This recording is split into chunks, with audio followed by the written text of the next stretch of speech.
Welcome back to the Deep Dive. Today we are focusing on something really foundational, the art and science of habits. I mean, whether you're trying to stick to a workout schedule or just, stop scrolling on your phone at night, we all know willpower alone doesn't really cut it. It doesn't. That's right. The desire for change is there for almost everyone, but desire, well, it's inert on its own. Right. What the research shows, especially the work from James Clear, is that this isn't a motivation problem, it's a systems problem. A systems problem.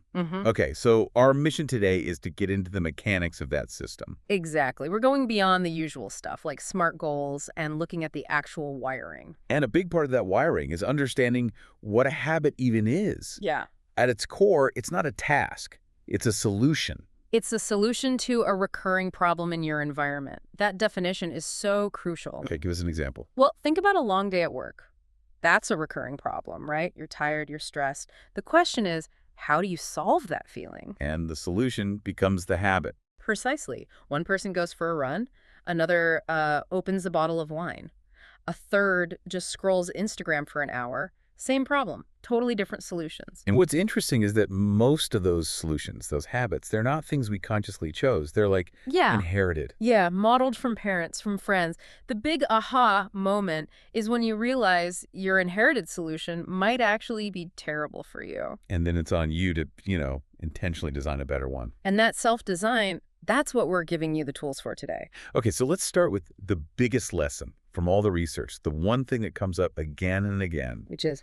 Mastering the art of just getting started. Yes. Everyone says they struggle with consistency, with sticking to it. But what is that, really? It's just getting started over and over again. It all boils down to that initial friction. And that friction point can be so tiny, but it has all the leverage.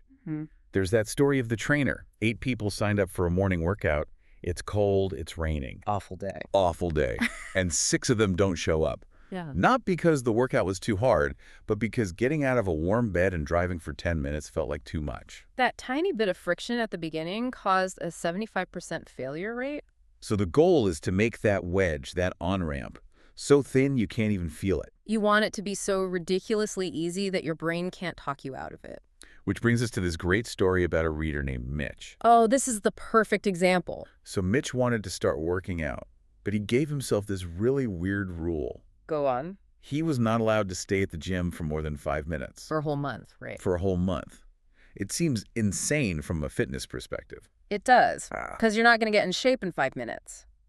But that wasn't the point. He wasn't trying to change his body yet. No, he was mastering the prerequisite. He was becoming the kind of person who goes to the gym. He was mastering showing up. He was lifting the heaviest weight in the gym, which is just getting through the front door. Exactly. He taught himself that simple part of the habit first before adding all the complexity. Okay, that's a brilliant reframe. So once we're through the door, what are the actual tools we use? Well, that takes us right into the toolkit. The 4 laws of behavior change. The entire system is just manipulating these 4 steps. Okay, law number 1. Make it obvious. This is all about environment. Priming your space to make the good habit easy to see. It has to be. If the cue for the habit is invisible, the habit just won't happen. It's really that simple. So if you want to play guitar more, don't leave it in the closet. Right. Put it on a stand in the middle of the living room. You pass it 30 times a day, you're so much more likely to pick it up for a few minutes. Make the good habit the path of least resistance visually. You're just using visual cues to guide your automatic behavior. Okay, law number 2. Make it attractive. This one's about craving. How do you make a chore like laundry attractive? This is where a technique called temptation bundling comes in. It's really powerful. How does that work? You take something you really want to do, like listening to a guilty pleasure podcast, and you pair it with something you need to do, like folding laundry.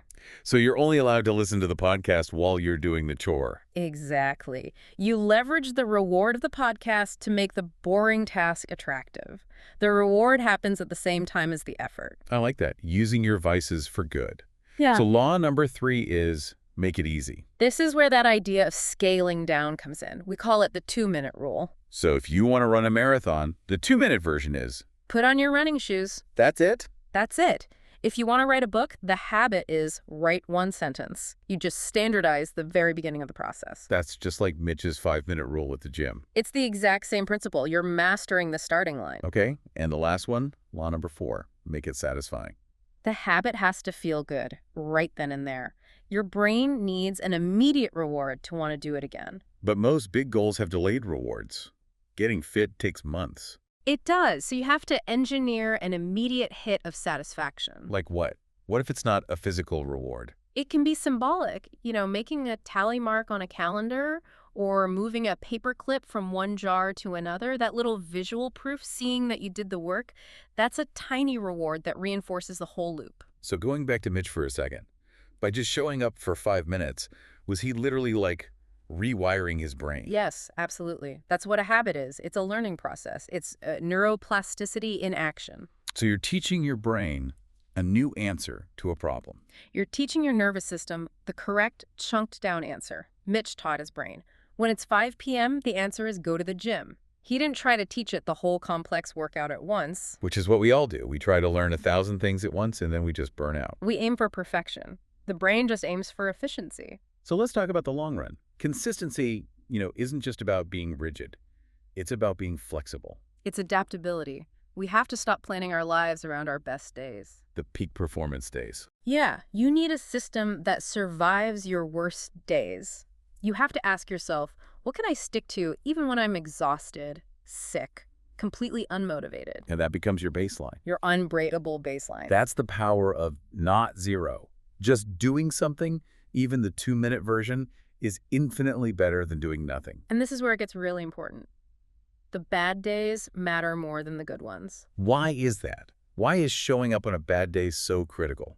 Because anybody can do it when they feel good. But when you're tired and stressed and you show up anyway, you're proving to yourself that you're committed to the system, not just to the feeling of motivation. That's where you build the real mental edge. That's it.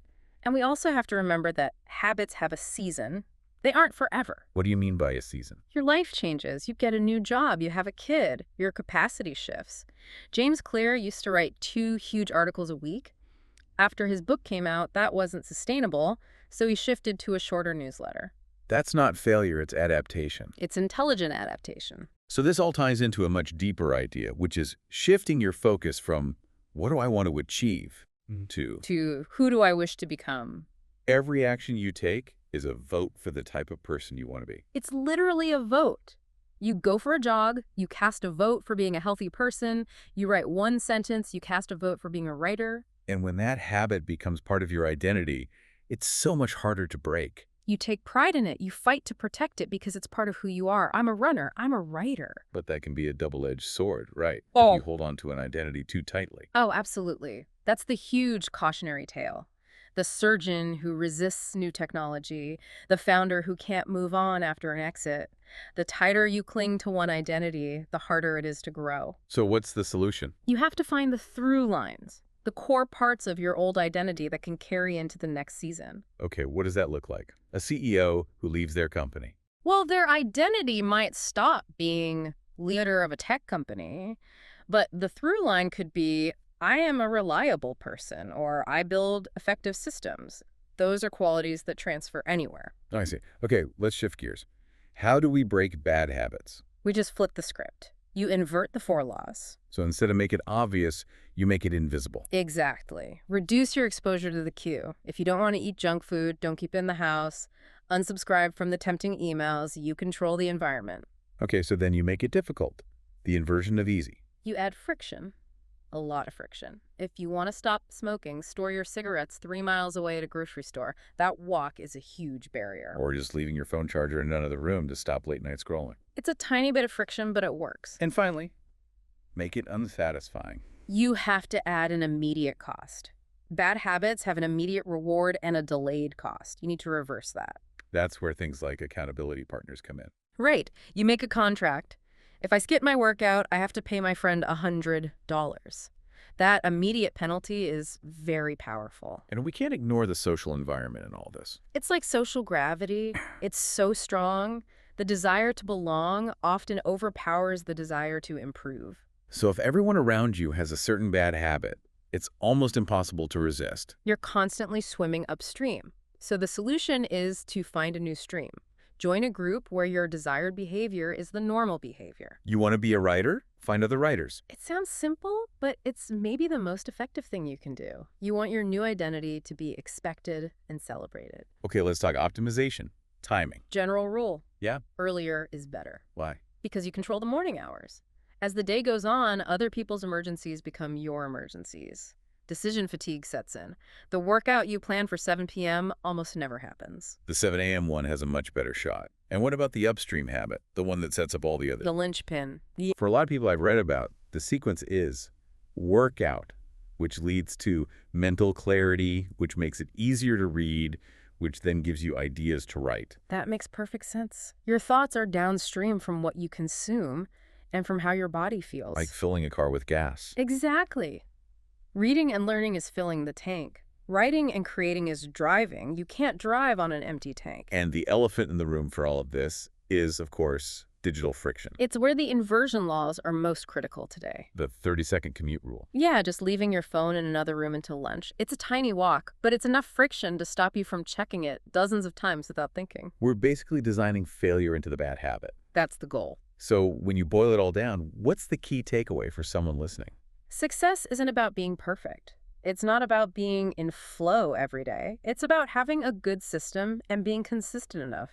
Habits are the bedrock of your life. And if you do slip up, which you will, just remember the most important rule. Never miss twice. Never miss twice. The slip-up doesn't matter nearly as much as how quickly you get back on track. Yeah, and that leaves you with a final thought to chew on. You are constantly being shaped by your environment, by the stimulus around you. Every action, whether it's pulling out your phone out of boredom or setting out your running shoes, is reinforcing some identity. For better or for worse. For better or for worse. So the question you have to ask is, am I actively creating the conditions for my own success, or am I just letting my environment decide who I become?